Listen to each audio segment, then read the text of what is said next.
Greetings and welcome to the energy of Scorpio. Scorpio, welcome to the channel. This is Ron from Tarot of the Twin Sun. Tarot of the Twin Sun is a functional division within the Order of the Twin Sun. Please take only what you will. We shall begin by mapping out the astrological undertones that have to do with the energy of Scorpio. Okay?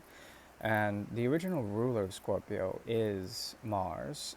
There also is a strong affinity to the South Node as well. There's an ability to understand Scorpio through Pluto, okay, in modern astrology. So we're going to go through those aspects right now, what's happening astrologically. And with the South Node being placed in your ascendant, okay, or within the auspices of the Sun placement or Moon placement, you can use any of these in terms of the principles of Bhavam, which is the house of houses in sidereal astrology. Um, we can understand through this that there's something untouched about your own personal path that has to do with transformation. It has to do with directly embodying, okay? Embodying on an energetic level the South Node, meaning that you become the physical embodiment of karma, of where you've been, of the past life, okay? So there's a strong sort of opposition here where you're pulling in people, okay, that are terribly distraught in terms of the disorder that they bring to you. Okay, they could have psychological disorders, but they also bring disorder in general. But this is, of course, intended. While it has this obsessive quality, you draw this with this natural allure of the South Node. Okay, it's very strong, very potent in your ascendant. Essentially, it gives a sense of pulling in these people who have disorders, okay? Um, or at least they deal with instability, or they deal with something where they feel like they need to produce uh, an effect, and they do so. The thing is that it's not exactly the most easiest of compositions because there also is within the sixth house the placement of Mars dead set in excuse me, obstacles that are being produced with this Martian, this Aryan capacity. Okay, it's a very strong obstacle. It puts a block on the voice of Scorpio. Okay, by excuse me, by uh, preventing any sort of mastery or a need to become savvy in terms of communication.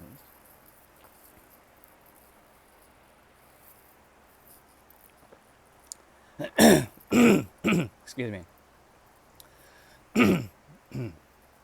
So, what does that mean? It means that with Mars in the sixth house, there are certain actions that are produced that also pertain to the seventh house and your descendant, okay, that sort of create a small stellium or a loose conjunction with this other person, okay? And they come from a place of disorder, but there are certain actions about what they do or what you do in order to meet them that create conflict in general. It's because there is a suppressed voice or there's a suppressed communication style that has to do with Capricorn, with Pluto in retrograde in your third house, okay?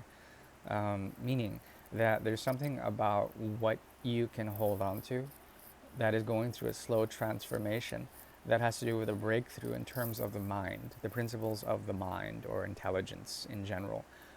Because there's a strong fixation here of subconscious elements and designs when it comes to the mind, when it comes to knowing, when it comes to speaking. There's an operation here that creates a lot of conflict, okay? And one way to break free from this is to truly embrace transformation by becoming a student of this lesson and then also being gifted with an inner world that is being re-innovated or recycled in some sort of way. It involves becoming privy to transformation of old structures that have to do with transformation of the inner world. Okay, also your place of home. Excuse me. So the more you actually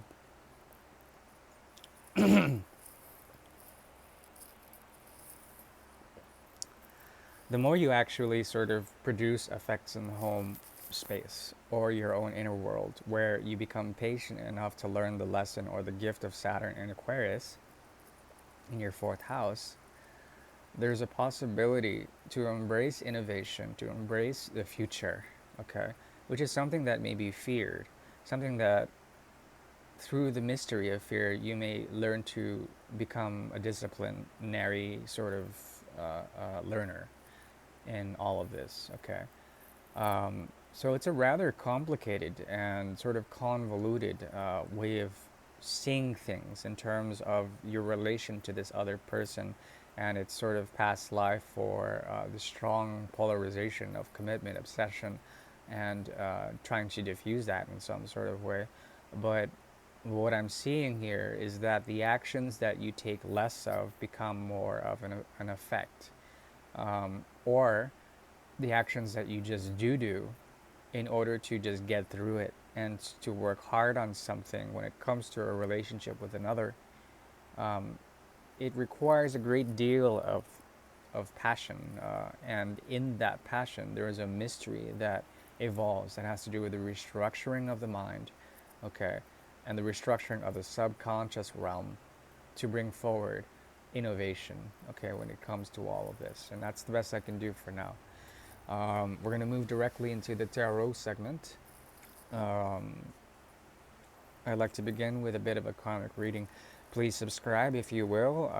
Please like if you like the content so far.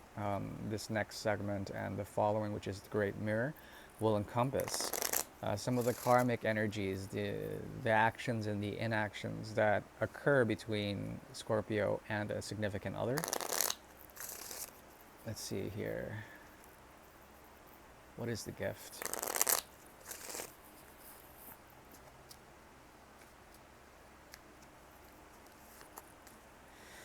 Yeah, you are gifted here essentially with a strong ass connection. Something that is very subtle, but it echoes throughout time, linear or curvilinear. There's an exponential quality to what you have here with someone. There also is something about healing in all of this. There's something very deeply rooted to fears, okay? Fears of loss, especially fears of loss, or the Portuguese call it saudade, which is a feeling that you have lost something, but you can't put your finger on what it is. This has to do with innocence, also. There's something about you that, according to this, you've gone through a change that allows you to be in two different realities or two different modes of being. It's not that you've made the choice, it's that you found the center point between both of those options, okay? And in this, there's in that sort of center point, you found something that feels like you're missing something in all of it. There's an innocence to all of this. So the inner child needs to understand its own dynamo, its own fear-based processes in order to become a master of the realities that you would bring forward. When it comes to these, there's something that you may be very passionate about, but it requires a great deal of patience. Something that you've already made a choice on requires still a great deal of patience in order to find the gift of Jupiter. Um, excuse me. With Jupiter being in your fifth house currently in Aries, there's a lot of auspiciousness when it comes to addressing and clearing up karma. Okay, Moon in your 10th house in Leo, that's karma. There's an ability here to find purification in all of this. Okay, and one way to do this is to embrace any relations that have to do with transformation. Okay, that are open to that type of transformation. Um,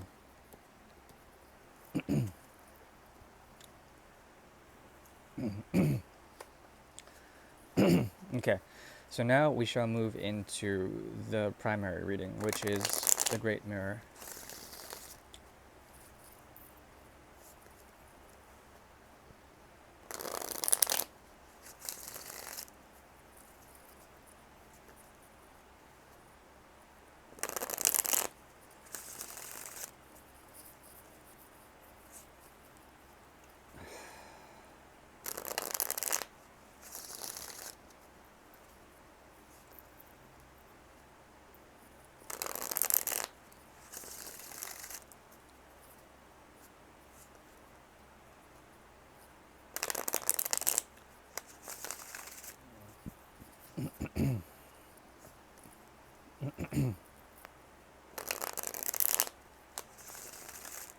Okay.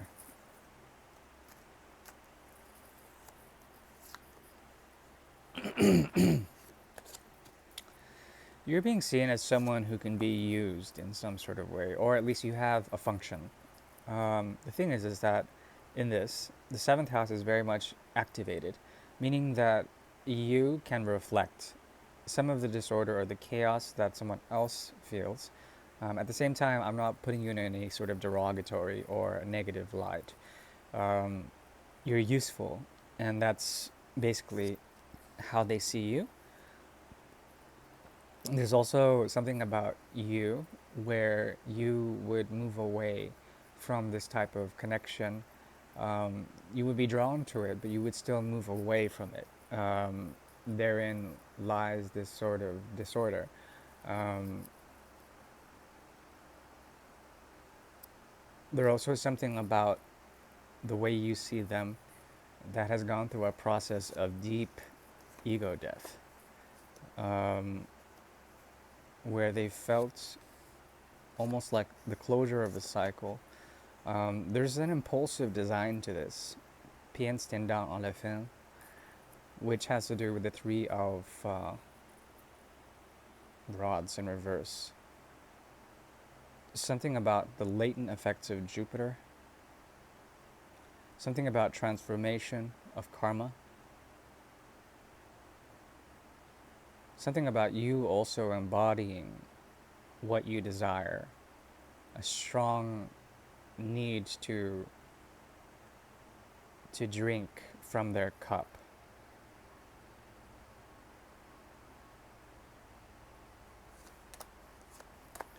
There also is the Two of Cups as well as the Four of Cups, an effect here. Leading to the Five of Cups in the reverse, an effect here. This has to do with a past relation. If it's someone new, it's someone that you know has gone through it already, gone through the ringer. There's something about this where both of you are somewhat parenting each other. You're willing to offer up time to this person. You're willing to offer commitment to this person. But at the same time, it's you don't want to be artificial about it. There's something about this where both of you don't want to be impulsive, but then there's a natural sort of inclination to act, to act for the Pentacle of Ace, the Knight of Pentacle and the Knight of Cups to act for each other. The thing is that uh, it's as if you have idealized this to such an extent, especially the bridge. You've idealized the subconscious bridge between both of you to such an extent that it could collapse at any moment. It causes and triggers a mode of fear, or fear of losing the moment, something like this, fear of losing the moment. Um, I think you treat this person, or you will treat this person, or there's something about it deep down in the soul connection, as someone who would take away from your stability. Someone, if you were to work with them, would create this sort of karmic account where both of you are wondering where um, time has been spent, where time has been spent, something like this, because we have the Four of Pentacles, we have the Queen of Pentacles in reverse, we have the Five of Pentacles and the Six of Pentacles. This has to do with altruism. It has to do with humanitarianism. This is a connection where both of you naturally can do well as being friends, but at the same time, it would behoove you to essentially. It's a thing. It's like there's a great hesitancy to become friends with this person. um, it doesn't strike me, considering that Scorpio, being the way that it is extremely polarized in nature. It has natural affinities and natural dislikes that are extremely polarized. And because of such, Scorpio can be very resourceful. At the same time, they're not willing to give power to those or empower those who are not ready for it. And because of such, it would be like you taking away from them in some way, shape, or form. This person is very isolated, they're very lonely, and perhaps in this, there's something that you can bring to them because what they project onto it, what the bridge of the subconscious for them, is based on joy, on camaraderie, on friendship, even. But I don't know if you're willing to give that because you are in the search for something ideal, and the search for something ideal, it can be very abstract, or it requires a great deal of faith, blind faith even. And I don't know if you're willing to give that to someone. What comes out of this essentially is an equaling out of accounts. It requires a great deal of patience, but an equalization occurs here through the auspices of Mercury. Because your Mercury is placed in the eighth house, it means that you have to embrace transformations that are occurring, at least in the month of July, especially the 1st of July. There's something about deep transformation that has to do with an activation of Mercury and healing that occurs through there. And it blesses you with the inner world, with the innovation of the inner world coming into strength in the inner world as well as your sense of home. The idea here is to take the idea of becoming home in oneself enough that anything outside of oneself would not require too much time or too much fixation.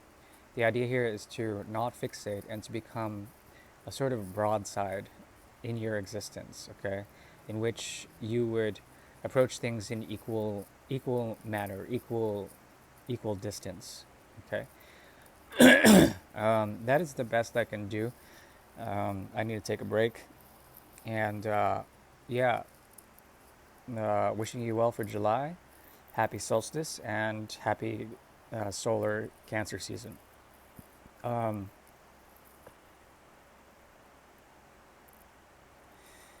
the moon's energy might pertain to you, and when it comes to the solar energy of Cancer season, this is a period that is kind of blocked when it comes to your natural gifts of creativity, meaning that you have to. There's a challenge. It's not impossible, but there, without without you tending to your inner world, your inner passions, and the divine feminine within you currently. The transformations cannot occur until you of truth until you find that, okay? Because it's between Cancer's in your eighth and ninth houses, and with the solar energy with conjunction of Lilith being there, there is difficulty in producing creative work, or being inspired by creative work or children or romance in general. Okay, so that's the best I can do. Thank you. Bye bye.